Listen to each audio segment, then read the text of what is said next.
Like Drew, Drew needed the medium to pass along that message from his guide, but you don't. You're connected to this man and this woman. So just allow them to make themselves known. Ask for an introduction and let it show up however it needs to show up. Don't put any parameters on it. Okay, that makes sense. Do put parameters some people on like things. to do some people like to say, give me this specific sign so that I know you're real. I don't like doing that. I think that limits the possibilities. So I just say, ask for these guides or beings to make themselves known in the best way for you to understand it, the best way for you to receive the message, and it'll be way powerful that way. Okay. Cool. Alrighty. She's kind of blushing right now. She's good. Blushing. Aw.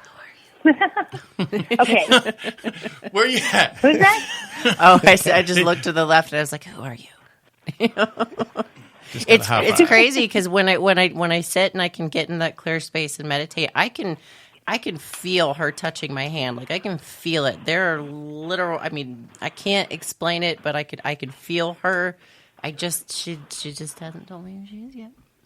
Oh, I love that. No, you don't need to figure anything out. Just let it be revealed when it needs to be revealed. I know that. So back to that whole stop pushing. We're not very hard. patient. I'm always trying to figure working things so out hard. and put parameters on things. It's true. Yeah, You right. fit in my box. All right. So do you have anything for Mr. Mike over here? Because I know he's patiently All right, waiting. Mr. Mike. All right, hang on a second. Let me clear out Jess and Drew. The big old See, energy. I need more room. Her world is not even big enough. I'm suffocating you. You guys are choking me out, man. Your balls. His balls Mike, are choking you out. You missed it. Wait, let's go back. Hold on. I had a dream that I told her about where there's a ball involved. All I heard was Drew's balls are choking you out. That's all I heard. I don't care about your dream. Of course you can. Why don't you talk to that bitch on your left? He called you a bitch? You want me? We're going to have some bad juju up in here. I'm about to get slapped by a spirit. She's going to go slash her tires right now. All right, let's let her do her job here. Okay, sorry. So, Mike, feel your solar plexus. Do you know that area? And if you don't know it, then Drew can hit it for you. I know where it is. Because he knows where it is. I know where it is. Yeah, I know where it is. I got it. So that solar plexus area, that's your power center. Okay. So you have a tremendous power center. You're able to assert yourself in the world incredibly, which is part of the reason I became a Hellion at age 11 or so. Okay. And I'm getting that, I'm still getting that there is some difficulty with you allowing to express yourself to your fullness in terms of your personal power and really putting yourself out in the world. I feel like you stay pretty quiet most of the time. Kind of like, and I don't mean quiet like you don't speak, but I mean you don't put yourself in the spotlight. You don't put yourself in the center of it. You stay on the edge. And what is asked of you is to start moving closer to the middle, if that makes sense. Get closer to into it, because there's a place for you in the middle of the crowd. Seeing you in the middle of a big school, there's a place for you in the crowd because there's a leadership role for you there. But you have to make your way into the middle of the crowd. And I feel like this has to do, the dream that you had, mm-hmm. that we talked about, and that, that small space, there's a power dynamic as well. There's an interesting power dynamic going on with you. And if you can make yourself to the center of the crowd and make yourself seen, it's not about being heard, it's about being seen. There's a leadership role for you there. But you have to make yourself into the crowd. Does this make sense? I feel like it's coming out really strange. It does make sense. I just wish there was a little more specificity. Like I've always felt like that. And people have told me that I should be, taking charge and leading something or starting my own business or doing something in some way. But so you're afraid to be seen. You're afraid to be seen. You're afraid to be in the thick of it and really seen, kind of on that platform right there. That's what I'm picking up. I've always liked to kind of sit on the outside and keep quiet and observe others and judge. No, I'm just kidding about the judging part. But no, but yeah, I have this thing about being safe and about being guarded. Like I'm one of those guys that I can't sit with my back to a door, in a restaurant and one of those things. I have to be able to see everything going on around me and always ready for whatever or what, you know what I'm saying? So, yeah. But as far as like going out in a leadership role and things like that, I mean, I've always kind of taken charge, I guess, in some way whenever I'm in a situation. Or I want to be the best at it, and so I push myself to do stuff like that so that I can teach or be a leader, and I do like to teach, but yeah, so maybe that's what you mean. I don't know. I'm kind of seeing like, okay, so when you do your gym stuff, not working out, but when you're MMA, whatever, Muay Thai and everything, it always seems like you're like the leader, but you're always doing it underneath. Does that make sense? Like there's someone else, like kind of like with there's Eric, a behind the scenes quality, and it needs to be in the middle, in the center, in sight. And you never take credit for that stuff. That's what I'm saying. You're still the leader, but you never take credit for. Yeah, I don't have to. I mean, I don't feel like I have to. I don't feel like I. Well, you're not wanting to take credit just for the sake of not taking credit because you're like, oh, no, I'm good. I don't need the credit. I did it because I wanted to, or I did it because it was the right thing to do. But what she's saying is start taking credit for that because it's going to start making you feel more powerful. And then you can start going out there and doing whatever that is even more and bigger and really spreading it out. Okay. All right. Thank you, Jess. That was succinct and to the point.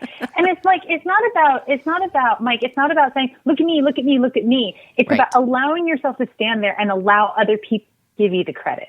Do you see what I mean? I felt that really like you're behind the scenes, like you'll handle it, but you don't allow the accolades. Like you kind of like, if an accolade comes your way, it's like energetically, shove it back.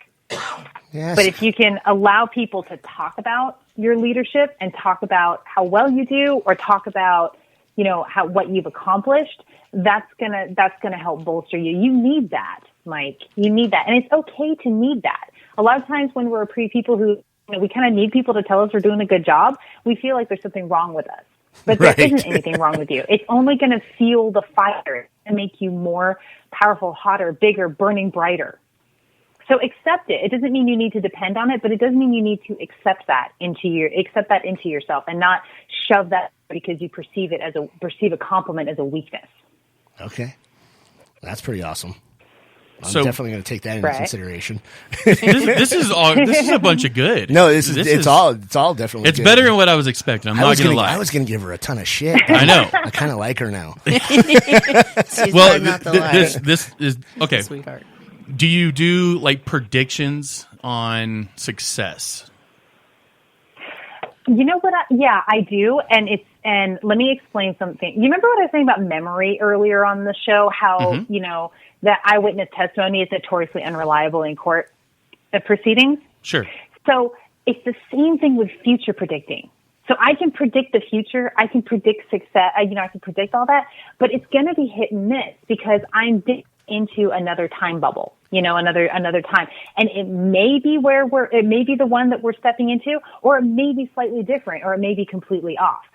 Predictive work where I have nailed it and that feels so good. And I've done predictive work where it's like, well, that went completely the opposite way that I predicted. And it's the same process. It's the same thing. I see it, I feel it, I taste it, everything. So what is a better thing for me to help people with is to say, this is where you can go. This is the potential that I see. This is how big you are capable of going. And so what I do is if people want to work with me on an ongoing basis to try and, really live in their highest expression, then what I do is I make them aware of where they can go and then help them stay in alignment so that they get to that place. Because we can screw it up so fast. It's so easy to screw up our lives. And it's so easy to make it great too. It's just a single decision. It's one decision after another in moment.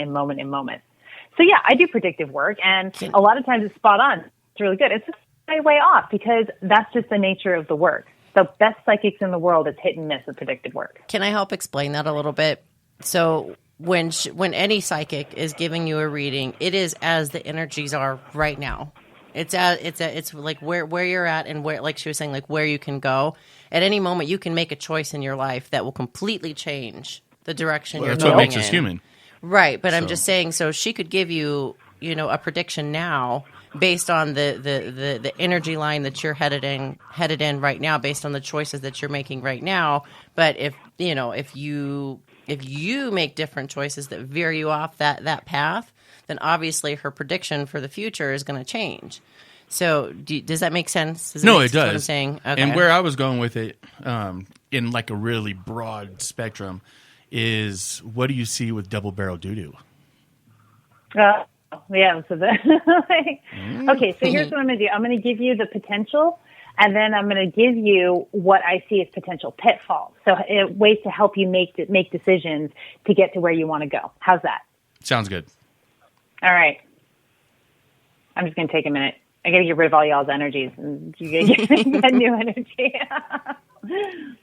Double barrel. Where are we going? Okay. So here's what I see. I see one of you, and I wish I had your face in front of me. The one with the longer beard. Who's that? That's me, Mike. Mike. Okay. Mike, the longer beard.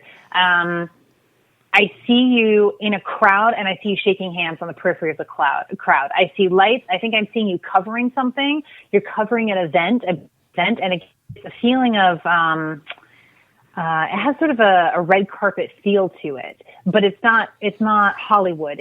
Let me see. It's got something to do with. Hang on. Let me lean into this. See if I can get more details. It's something more conservative than that. I want to say. You know what? I'm not getting specifics. And that's sometimes when I don't get specifics, that's spirit telling me not for you to know, for you to experience. But what I am getting is an opportunity to cover a really big event, or really big events.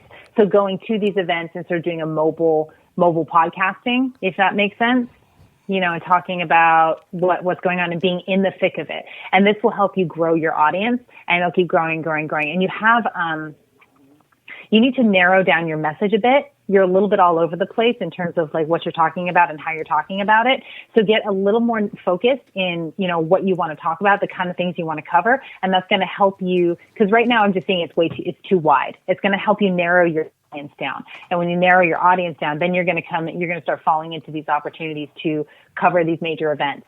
And then that will help boost your listenership, and, boost your more, bigger ticket sponsors I'm seeing. With bigger ticket, I'm seeing like a big white banner, and I cannot read what's on it, but there's some black text on it, and it's like kind of a big time deal for you of the sponsor. Like it's really, it turns a leaf over for you.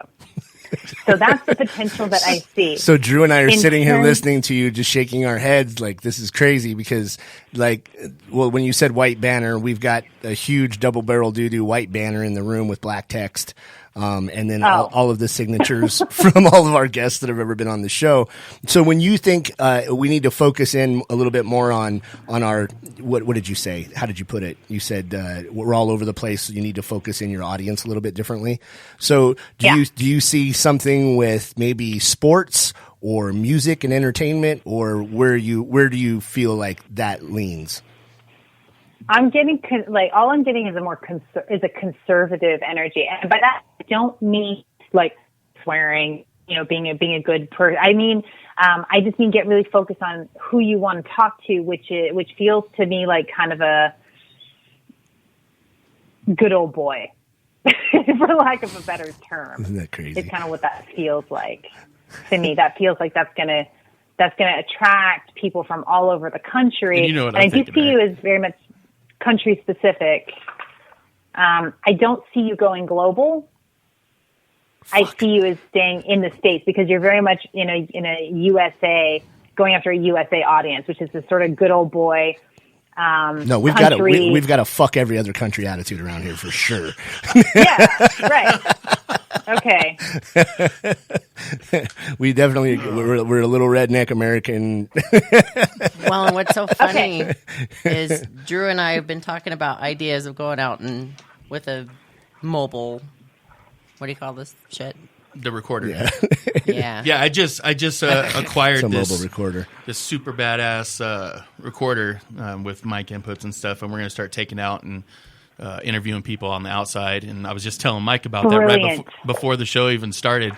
We were talking about that. Oh, that's cool. Crazy. But I brought it up a few weeks ago. Yes, you did. That's All great. credit is due. So go mobile, go to events and start interviewing people for your mobile podcast, and you can bring some of those bigger name people on to your show in a more formal manner and grow your numbers that way. Okay, if this works and it makes us big and we start making money doing this, then we're gonna sponsor her. Yeah.